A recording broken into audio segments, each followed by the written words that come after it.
नमस्ते दोस्तों, राधे राधे। सभी का वेलकम है मेरी वीडियो में। आप सभी का बहुत बहुत वेलकम है। आई होप आप लोग अच्छे होंगे, स्वस्थ होंगे। सभी माता बहनों को मेरा प्रणाम।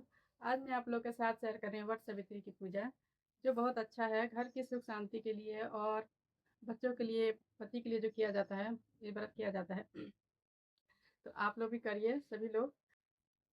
इसका विधि हम लोग जान जान जान लेते हैं, कैसे कैसे पूजा किया जाता है, क्या क्या सामग्री इसमें लगती है। तो इसमें है रोली, सिंदूर, कपूर, रुई बत्ती जो है, और महावर है, श्रृंगार का सामान है, सब आप लोग ले लीजिए। और वट वृक्ष की पूजा के लिए सब एक थाली में सजा लीजिए। और चुंदरी भी रहता है, साड़ी नहीं साड़ी भी है तो वो भी रख लीजिए। साड़ी है और मेन पंखा है, तो एक पंखा भी रहता है इसमें, तो उसको भी रख लीजिए पूजा में सामग्री में। महावर पैर में लगा लीजिए। पूरा 16 श्रृंगार आप लोग कर लीजिए, जितना आपका श्रृंगार का सामान है 16 श्रृंगार आप लोग कर लीजिए। अच्छा से तैयार हो जाइए। और गंगा जल घर में, पूरे घर में गंगा जल छिड़क लीजिए। जहाँ पूजा करिएगा वहाँ भी कर छिड़क लीजिए। सब अच्छे से करके पूजा वूजा का सब तैयारी कर लीजिए। फिर माता रानी को, वहाँ गौरी गणेश की पूजा की जाती है, तो पहले उनको थोड़ा सा बना लीजिए गौरी गणेश। उसके बाद आप थोड़ा सा हल्दी चंदन और ऐपन बना लीजिए, थोड़ा सा आटे का चाहे चावल का। उसमें थोड़ा सा हल्दी डाल दीजिए, तो उसी से ऐपन बन जाता है। फिर जो चना रहता है, गुलगुला बनता है आटे की, वो बना लीजिए। बहुत सारी चीज़ें हैं, बहुत नॉर्मल भी होता है और अच्छे से पूरा विधि विधि से भी होता है। तो जो जैसा आपको अच्छा लगे, जो से जिसके घर में होता है, वैसे आप लोग पूजा करिए। अब पूजा की विधि हम लोग जान लेते हैं। तो हम लोग जैसे शहर में रहते हैं, शहर में कभी पेड़ नहीं मिलता है, बहुत दूर है, तो जाने में टाइम लगता है। तो इसीलिए अगर आपको पेड़ नहीं मिल रहा है पास में, तो एक दिन पहले आप लोग उसका पत्ता तोड़ लीजिए। याद रखें ध्यान से, एक दिन पहले आप उसका पत्ता ले लीजिए और ले आके टहनी छोटा छोटा 2 दिन टहनी तोड़ के घर पे ले आकर रख लीजिए। और सुबह में उसको, उसी का आप लोग घर में पूजा करिए उसी से।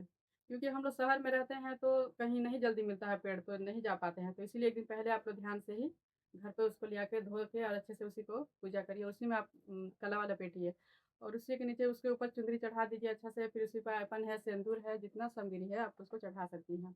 क्योंकि शहर में ज़्यादा लोग को पेड़ पौधा जो नहीं मिलता है, बहुत दूर दूर रहता है, तो आप लोग घर पे भी इसका अच्छे से कर सकती हैं। आइए अब हम लोग जान लेते हैं कि इस साल 2026 में वट सावित्री का पूजा कौन से दिन को पड़ा है, कौन से डेट को पड़ा है। तो इस बार है मई में 16 तारीख को। से बहुत महिलाएं, माताएं बहनें कंफ्यूज हैं कि कौन से दिन को है, 16 को कि 15 को। तो 16 मई को पड़ा है। तो आप लोग पूजा विधि का जो है, आप लोग 16 मई को ही करिए। सुबह सुबह नहा धो के अच्छे से तैयार हो जाइए। 16 श्रृंगार का सामान अपना जितना भी है अपना तैयार लीजिए अच्छे से। मंगटीका, कान में का, चूड़ी, लहठी सब पहन लीजिए अच्छे से। और महावर लगा लीजिए, वो ज़रूरी है। और आप, अगर आपके पास नई साड़ी है तो ठीक है, अगर नहीं है तो अपना जो शादी का साड़ी है आप वो भी पहन सकती हैं। तो शादी की साड़ी और चुनरिया आपको ये भी पहन सकती हैं उस दिन। और श्रृंगार का सामान जितना भी है आप माता रानी के लिए ले लीजिए और वहाँ चढ़ा दीजिए।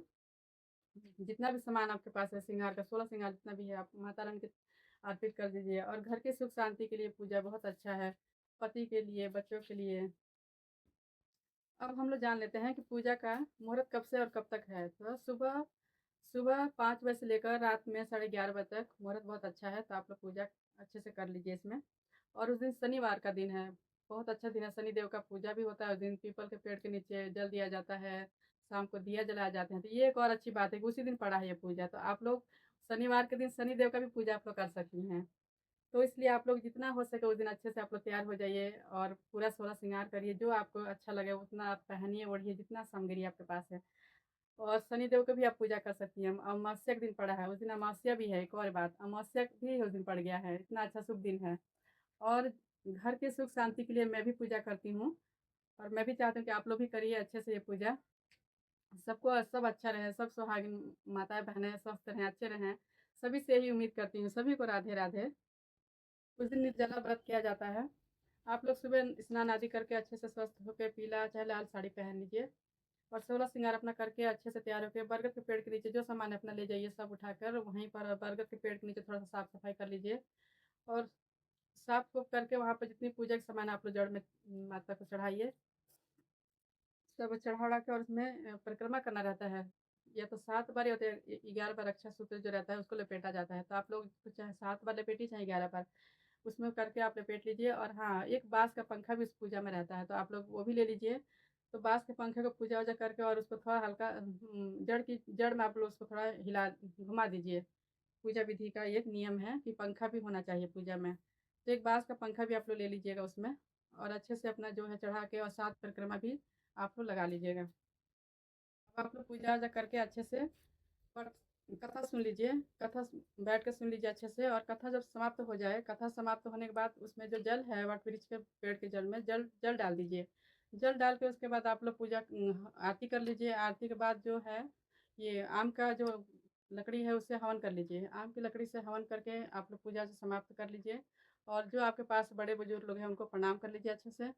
और सभी को प्रणाम करके राधे राधे करके पूजा समाप्त कर लीजिए। और सबको प्रसाद भी दे दीजिए। सभी को राधे राधे, जय माता दी सभी को। वीडियो अच्छी लगे तो लाइक सब्सक्राइब करिए। और मिलते हैं अगली वीडियो में आप सभी से। सभी को नमस्ते, राधे राधे, नमस्ते।